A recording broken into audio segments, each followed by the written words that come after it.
Hi, Parker. Thanks so much for joining me for this follow-up to your great webinar we had a few weeks ago.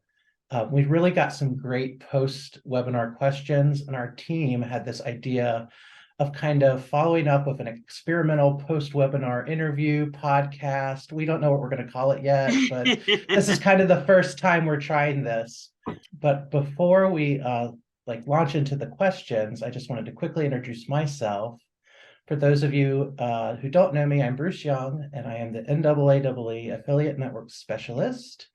I use they or he set of pronouns, and I'm based in Monacan Traditional Territory, which is now called Charlottesville, Virginia. My name is Parker McMullen Bushman. My pronouns are they, she. I am located on the historical, ancestral, and current homelands of the Arapaho, Cheyenne, and Ute Nations and people here in Denver, Colorado. My organization is called Eco-Inclusive Strategies, and I have the pleasure of working with nonprofits, conservation-based orgs, and even government organizations around diversity, equity, inclusion issues and training. Could you share a bit more about your favorite resources to learn more about intersectionality, and particularly its connections to environmental education and environmental justice? Ooh, that's a good one. Studies tell us that when we're thinking about climate change and trying to create solutions for climate change, we have to look at the people most impacted, which are Black and Brown people, and that often intersects with socioeconomic status and also intersects with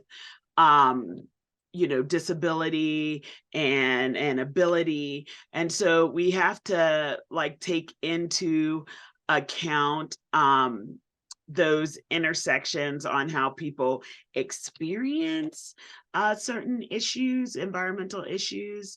One that has really interested me lately is here in Virginia, there's a scientist doing a study of urban heat islands and their correlation to racial covenants in neighborhoods for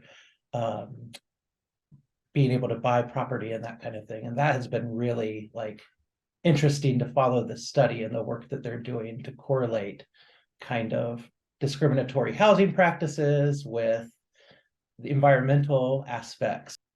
Yeah, I'm also thinking of some books from Robert Bullard, the father of the environmental justice movement, like Dumping in Dixie.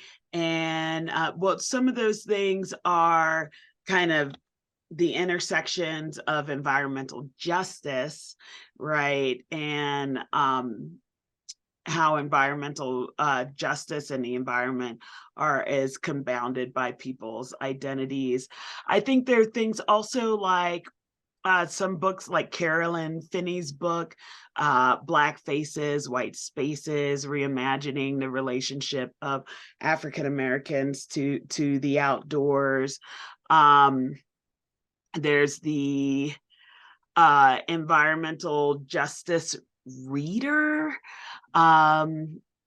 politics, poetics, and pedagogy, that talks a little bit about, it features essays and literature on the intersections of environmental justice and identity, including race and class and sexuality. I know always on EE Pro, there's some discussions of different resources as well. So if folks want to hop on to the EE Pro Equity and Inclusion group, there are often discussions about EJ and resources in there, as well as the Teaching Climate Justice Toolkit by the Alliance for Environmental Climate Education, and it gives resources, environmental education resources, for educators to teach about climate justice and the intersection of identity and environment.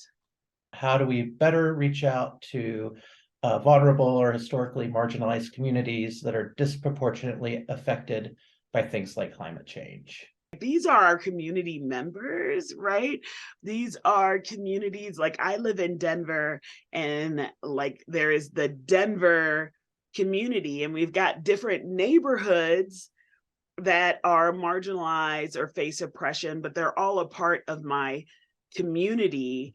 And I don't feel like it's a me and a them, right? But it's us. And so one of the first steps is, how are you engaging with that community? Do you just reach out to or think about that community only in your programming and for your organization? If so, then it's going to make it harder than if you are actually building connections with your fellow community members. Are you attending events that are of people that look different from you? Are you building relationships with community members that have different backgrounds from you? Are you going outside of your comfort zone to widen your knowledge of your different community members, so that when it comes time to do something for work, you've built those relationships and that capital that you can then cash in on? It's when we, and I know that's hard. I think that's hard for people to think about even, but we have to build those relationships first. And some of that even requires, if you aren't allowed to do it on your work time, what are you doing on your social time? And how do you connect with community members that are different from you, but it's all a part of your community? How can we, specifically those in government work, include and uplift Indigenous voices and knowledge, especially in regards to sustaining and fostering healthy ecosystems? So when we talk about how to lift up Indigenous voices, I think the flippant answer is go to wherever you are and lift up Indigenous voices, but some of that, like the more thoughtful and in-depth response to that, is we have to decolonize and deprogram ourselves. We have to decolonize our thinking and the things that tell us that the way that Indigenous people have done things for centuries before we even got started, and that proves successfully, we have things in our brain that we've been programmed to devalue those things. We've been programmed to devalue voices, so that even when they're telling us the solutions, we're not necessarily hearing it. So how do you work on yourself first, in the ways that make sense for you, so that you can better hear those solutions and lift it up? How do you work on others within your organization so that they have the knowledge and the understanding to better hear, so that they can start lifting those voices up? And then you give the mic to Indigenous people and allow them to speak and take what they're saying as valuable grains of information that we need to implement as they are, because they are very knowledgeable. Teaching about individual sustainable actions is important, but how can we balance that with the role and impact of socioeconomic systems while still maintaining that optimism that is so important in teaching? So I think that, yes, we need to give people hope, and we need to give people an understanding that they can enact actions to change their community and to benefit the environment around them. I think also, as environmental educators, what I kind of grasped onto that was this individual action.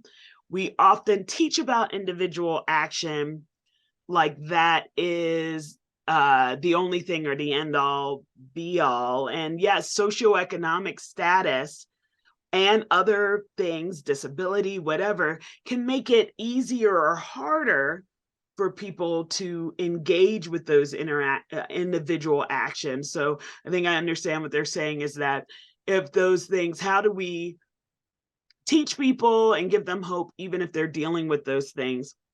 But I think in addition, and what some of that individual action lacks, is an understanding of how the systems put people in certain positions. So if you are in a place that is socioeconomically depressed, you're finding it hard to engage in those inner individual actions because maybe you don't have the money to buy the reusable things needed to be able to do that long term. We need to also teach about how people can organize together. So not just individually, maybe something that's within that person's capability is showing up at a rally or protest against a corporation that is doing environmental harms that affect them. And we oftentimes shy away from talking about corporations, but like they have a bigger impact. They are, yes, individual change, yes, individual thing. But if we are not regulating what our corporations are doing, especially in some of our neighborhoods, then we're not really solving issues. So yes, individual action, but also if you go to a place like Commerce City here in Denver or Globeville area, Swansea in Denver, right? That's local to me, but it's what I know about. We have a big corporation, an oil refinery, that people who are in these lower socioeconomic areas, they're walking out of their home and there's yellow dust covering their cars, covering the playgrounds, and all that oil refinery does is issue them what do you call it, coupons to get car washes, right? That's not solving the asthma that they're having. That's not solving the thing. And that's a big environmental harm. So yes, we're going to teach people in Commerce City that recycling can be good, but how can you also teach them to work with the organize within their community and work towards making community action that will have a bigger effect, right? And we need to also think about that and consider that. Yes, and Yeah. Well, I mean, and I think, current events right now, we have the train derailment in East Palestine, Ohio, and who knows what those impacts are going to be. And we know that those trains aren't going through the nicest of neighborhoods. yeah, If anything, like the trains in the places I have lived, they're not going through yeah, the yeah. neighborhoods with the multi-million-dollar homes. And Um, so give hope, yeah. but also give tools that they can use. If the like buying all the reusable things so that they can have an impact there is out of their reach, maybe they have time that they can use to better affect the environment in their community through writing their Congress people or their city officials, or through protesting or whatever. Like we can also teach those things, and those things give hope, because there's hope in trying to make change. We don't try to make change if we believe that it is hopeless. All right, I have one more question, and this one's timely, and it's a bit of a doozy. You saving the doozies for last. That's isn't that what a good interview is? All All right. right, okay, stick it. So, what message do you have for educators in the wake of this year's proliferation of anti-LGBTQ plus and specifically anti-trans legislation, as well as general attacks on justice, equity, diversity, and inclusion initiatives that seem to be on the rise?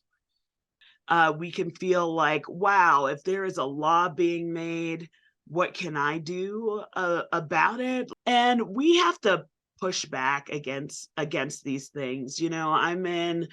I'm working with an organization to plan our yearly conference, and it's happening in a state where they just passed bathroom laws about, drag queens being in bathrooms with kids, and like all of the drag performance laws, all of these things that are, calling out, making the world less safe for people in the LGBTQIA plus 2S plus community.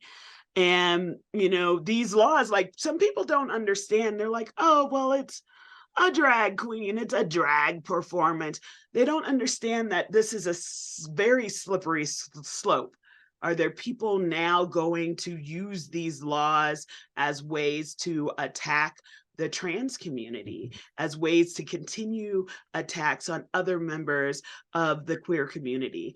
We have to stand up. We have to be willing. Like what we're doing for our organization is we're looking at ways to, through people's conference registration, give them the opportunity to donate to a local LGBTQ support center in the town that we're going to be going. We are looking at all of the ways that we can guarantee safe and inclusive conference experience for those of the community. And we have to remember, when we're having events in these spaces, someone that comes to this space where things are hostile, where laws are being put, they're putting themselves at risk, right? So how do we support them, and how do we unequivocally say that we are behind this as organizations? We are supporting the our community members, right?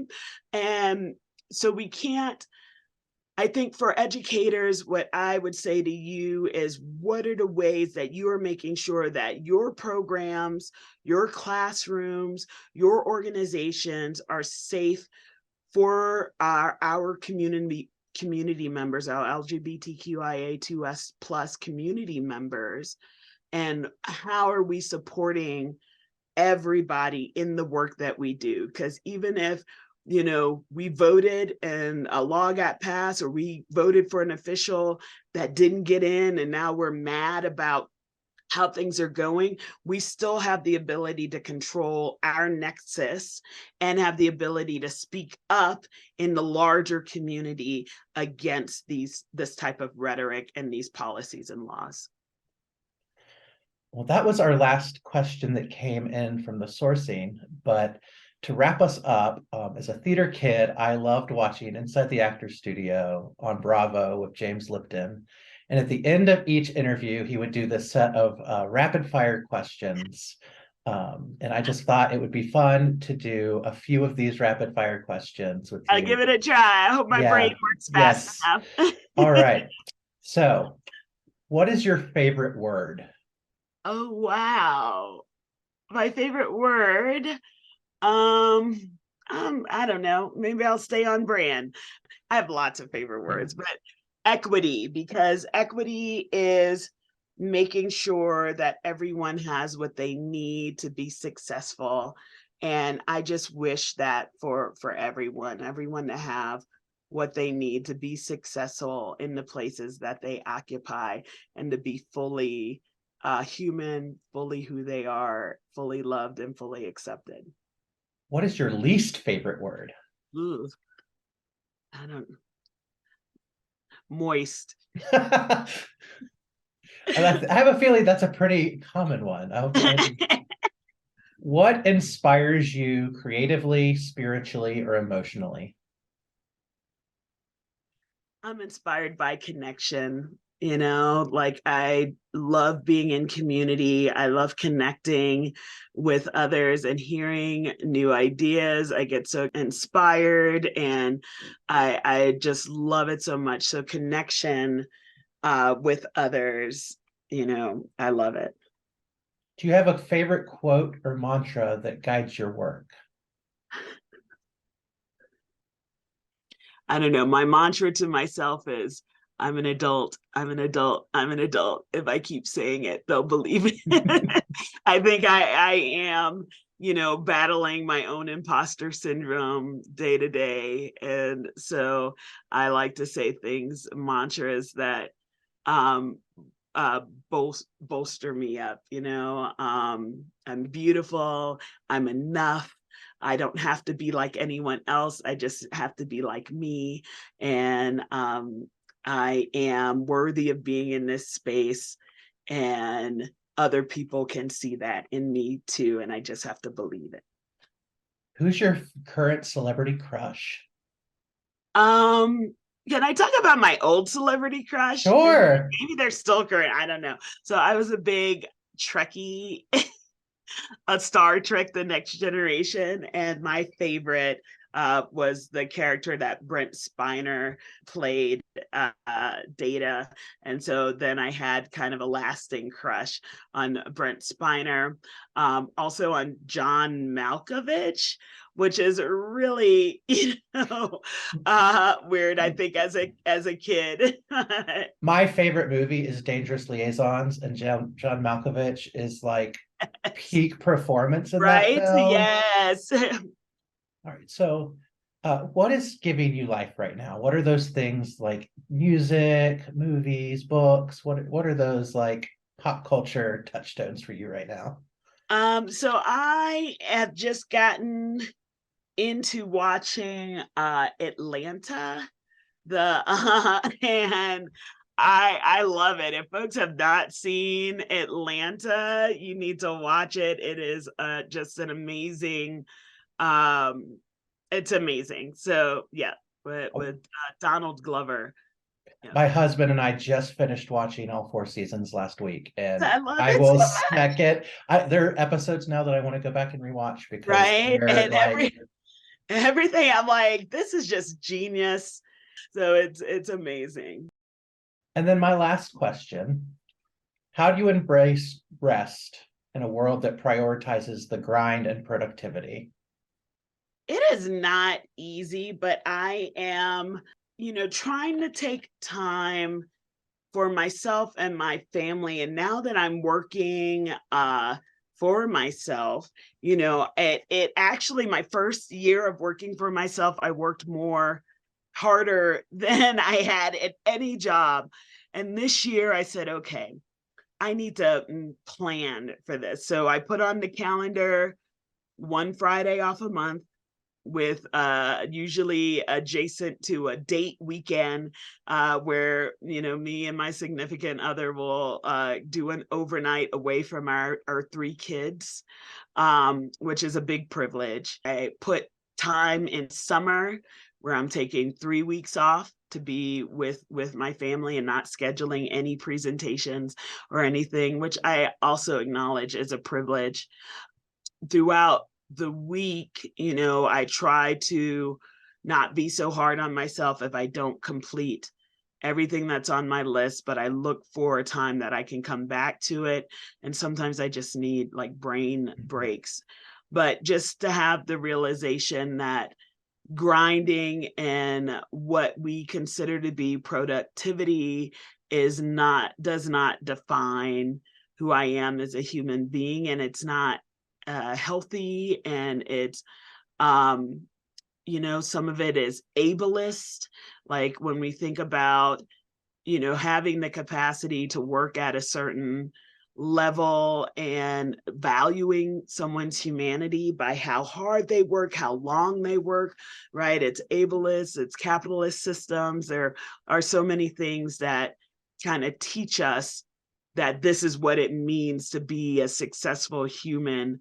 And I would rather value things like be judged as a human based on my connection with other humans, based on how much I care about supporting my community. So I try to remember that and try to remove myself from the biases that I've been taught my entire life. Well, and with that, that's my last question. I hope that those weren't too difficult, rapid fire. But I just really want to thank you for taking time to meet with me and answer some of the questions we Wow. got after it, and make sure everyone who's watching this to make sure to follow Parker on all of their social media accounts. Yes. They're Queen work, KWEENWERK. Keep widening environmental engagement narratives. Come join me. right. Well, thank you. Have a great day. Thank you.